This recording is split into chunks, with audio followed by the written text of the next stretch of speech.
Salve, salve galera! Salve, salve família Arena! Pois é, estamos aqui para falar sobre o jogo entre Vitória e Ferroviário. No dia de ontem, o Vitória bateu o Ferroviário por 2-1 jogando pela Copa do Nordeste.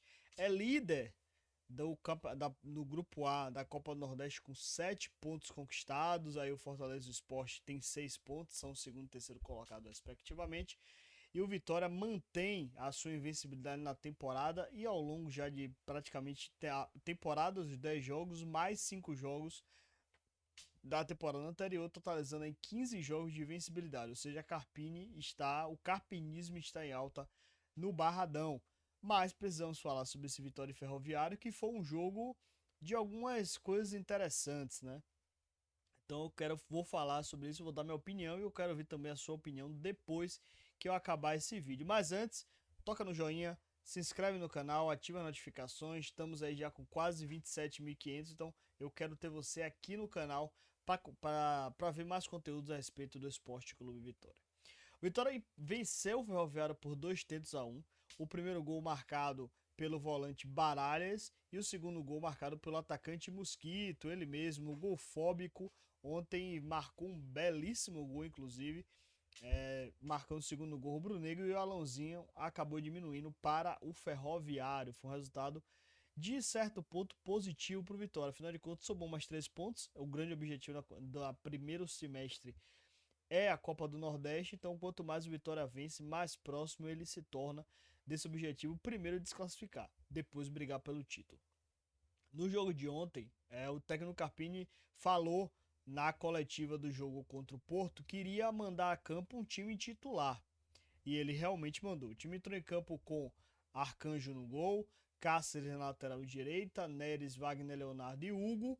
No volantes, Ronald e Baralhas. Na ponta direita, o Wellington Rato. Por dentro, o Mateuzinho. E na ponta esquerda, o Lucas Braga. No comando de ataque, tinha o Janderson. Então, essa foi a formação inicial do Vitória. O Vitória inicialmente começou num 4-3-3, com a linha de 4 defensores, né? Cáceres, Neres, Wagner, Leonardo e Hugo. À frente dessa linha você tinha o Baralhas, mais à frente dessa linha você tinha o Ronald e o Mateuzinho. O Ronald pelo lado direito, o Mateuzinho pelo lado esquerdo. Do lado direito você tinha o Wellington Rato, do lado esquerdo o Lucas Braga, e no comando de ataque você tinha o atacante Janderson. Então era mais ou menos assim que o Vitória estava posicionado em campo, sobretudo na primeira etapa. O time do Ferroviário, embora foi um time que veio para cá com a linha com 5, uma formação com 5 defensores, 3 meio-campistas e 2 atacantes, foi um time que não se propôs somente a se defender. Foi um time que, muito pelo contrário, né? Sabendo que o Vitória é um time que trabalha muito as costas da defesa, utilizou a estratégia de realmente subir a linha para poder encurtar o campo. E o Vitória, durante o primeiro tempo todo, sofreu com o impedimento. Tanto insistir na bola longa, insistir ao ataque à profundidade, o Vitória acabou tendo bastante impedimentos ao longo do primeiro tempo. Uma outra coisa que chamou a atenção na primeira etapa também foi o posicionamento com relação a Mateuzinho e Wellington Rato. No jogo contra o Souza, a primeira vez que eles jogaram juntos, o Wellington Rato e Mateuzinho ocuparam mais ou menos a mesma faixa, né? O Rato pela direita, o Mateuzinho sendo o meia pelo lado direito. Nesse jogo foi ao contrário, o Mateuzinho foi pro lado esquerdo e o Wellington Rato ficou no lado direito. O time ficou desigual, o time ficou desequilibrado. O Mateuzinho, ele tem por característica, ele jogando centralizado, ser um jogador que trabalha pelo lado direito com o pé canhoto, então ele consegue girar, consegue achar passe com o pé canhoto, e pelo lado esquerdo ele fica limitado muito ao corredor. Então o Mateuzinho teve dificuldades, acabou limitando um pouco a forma que o Vitória atacava, e o Wellington Rato pelo lado direito entregou muito pouco daquilo que se espera dele. No jogo de ontem, embora ele tenha parecido um pouco mais leve nas ações, mas você percebia que faltava intensidade nele. Fechar o corredor ele tinha um pouco mais de dificuldade. Talvez por isso, inclusive, que o técnico Thiago Carpini optou pelo Raul Cáceres e não pelo Claudinho. O Raul Cáceres, ele é um lateral que ocupa mais o corredor, é um lateral de mais força para chegar à frente, de um refino técnico, ele chega mais ao fundo, e quando ele chega ao fundo, a finalização dele é melhor do que a de Claudinho, finalização de jogada. Porém, o Claudinho lhe dá outras características, ou seja, Claudinho lhe dá um jogo por dentro, te dá a opção de você ter um cara que pisa, um lateral que pisa na área para poder finalizar. um cara que consegue de repente fechar sua linha de 4 por dentro, a linha de meio de campo. Então, Claudinho ele dá algumas opções e Cáceres ele vai lhe dar um pouquinho mais de sustentação. Como você tinha a entrada de Wellington Rato pelo lado direito, talvez por ter um Alanzinho, que é um jogador de muita velocidade, a ideia de Carpini era ter o Cáceres para justamente dar sustentação ao lado direito. No final das contas, o lado direito acabou funcionando um pouquinho melhor do que o lado esquerdo. O Lucas Braga, pelo lado esquerdo, era um cara do drible, do encontrar o passe, e o Hugo sendo um cara mais da profundidade. Pelo lado direito, o Cáceres era esse cara, só que as peças que não funcionavam, que não se encaixavam, eram justamente os meias, o Matheusinho e o Ronald. O Ronald, ele é melhor pelo lado esquerdo do que pelo lado direito. O Matheusinho é melhor pelo lado direito do que pelo lado esquerdo. Mesmo com toda essa dificuldade, o Vitória conseguiu abrir o placar no primeiro tempo, numa bola que o Baralhas acabou percebendo o erro do goleiro da equipe do Ferroviário, recuperou a posse de bola, entrou na área, bateu de canhota, marcou o primeiro gol rubro-negro. O Vitória criou mais algumas chances e o Ferroviário teve uma chance principal no primeiro tempo, que foi justamente aos 14 minutos, aproveitando justamente uma segunda bola. Um escanteio, a defesa do Vitória afastou, caiu no pé do jogador do Ferroviário, ele finalizou e o Lucas Arcanjo pegou com o pé. Então o Ferroviário foi um time que tentou atacar quando teve a posse de bola e atacou com muita velocidade, e sem a bola se defendia justamente subindo mais a linha de 5.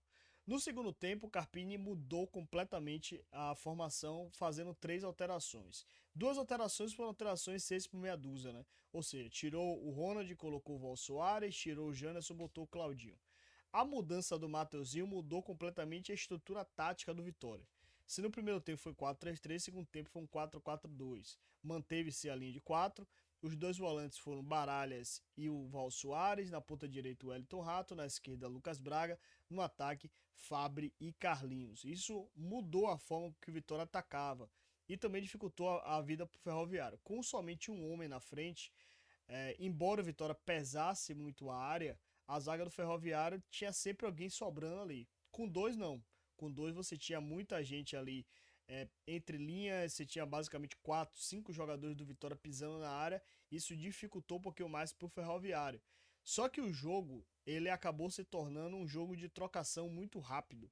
Embora o Vitória tenha dominado boa parte da posse de bola, principalmente no começo do segundo tempo, mas do meio para o final o jogo virou uma trocação franca. Um jogo muito perigoso para quem joga em casa, quem tem mais capacidade técnica de definir e de controlar o jogo pela posse, não somente pelo espaço. E um jogo que fica muito bom para aquele que vem se defender, para o time de menor capacidade. Porque aí se torna correria, se torna um jogo, não vou dizer de sorte, mas um jogo que tende a ter lances que você vai sofrer mais. O Vitória acabou marcando o gol em um contra-ataque, numa bola acelerada por Val Soares, que o Gustavo Mosquito aproveitou muito bem. Só que depois acabou sofrendo o gol de Alanzinho justamente no erro de transição defensiva do Vitória. Vitória tem sofrido muito com transição defensiva e também com espaço entre linhas. O Ferroviário marcou o primeiro gol numa jogada após o tiro de meta Lucas Arcanjo. Vitória perdeu a primeira bola. O Janildo conseguiu acelerar com o Alanzinho. O Val Soares não matou a jogada. Ele conduziu e finalizou na saída do Lucas Arcanjo, com o Neres recuando, meio que tentando proteger o espaço, mas acabou deixando a finalização. Depois desse gol, o Ferroviário foi para cima, natural e esperado. O jogo virou uma trocação ainda maior, só que faltou poder de fogo ao Ferroviário e a Vitória conseguiu se segurar. No final das contas, o resultado foi positivo, a Vitória saiu com 3 pontos. Algumas pulgas atrás de orelha, algumas coisas que o Carpini vai precisar definir ao longo desse processo. Principalmente o encaixe entre o Wellington Rato e Matheusinho. Este será o grande dilema, o grande trabalho que o Carpini irá fazer para poder encaixar esses dois. A princípio, embora o Wellington Rato ainda não tenha entregado nem 50% daquilo que a gente espera dele, ele ainda é um bom jogador. Então ele precisa estar no time titular.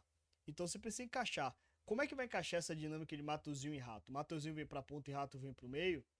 Será que eles dois pelo lado direito, mas aí com o Claudinho de repente por dentro? Seria uma opção. Não sei, será pensar numa situação do Matheusinho ser jogado mais à frente ainda, e não ser um meia, ser um segundo atacante, ou Wellington Rato ser um meia, ser um segundo atacante, Vitória passar a jogar com 2 atacantes, não sei. O Carpini que vai quebrar a cabeça para poder encaixar essas duas peças aí no meio de campo e principalmente também com o Ronald. Ainda apresenta alguns problemas sem a bola, é verdade, mas é uma dupla de volantes que o Vitória, que é a melhor dupla de volante, né? Baralhas e Ronald. Agora o Vitória vai para uma sequência mais complicada do primeiro semestre, do primeiro trimestre, podemos falar. Vitória pega o Jequié no domingo, jogo que vai valer classificação e também pode valer primeiro lugar na primeira fase. No dia 19, Vitória encara o Fortaleza no Castelão, será um grande jogo que o Vitória precisa pontuar para se manter na liderança do Grupo A. Depois, no final de semana, o Vitória enfrenta o Atlético de Alagoinhas pela última rodada do Campeonato Baiano, que pode, se o Vitória não garantir contra o Jequié, nesse jogo o Vitória pode garantir primeiro lugar na primeira fase e vantagem na semifinal e quem sabe já garantir na final. Aí na terça-feira o Vitória encara o Maranhão pela Copa do Brasil, jogo único, não tem margem para erro. Caso seja empate, o jogo será na penalidade máxima.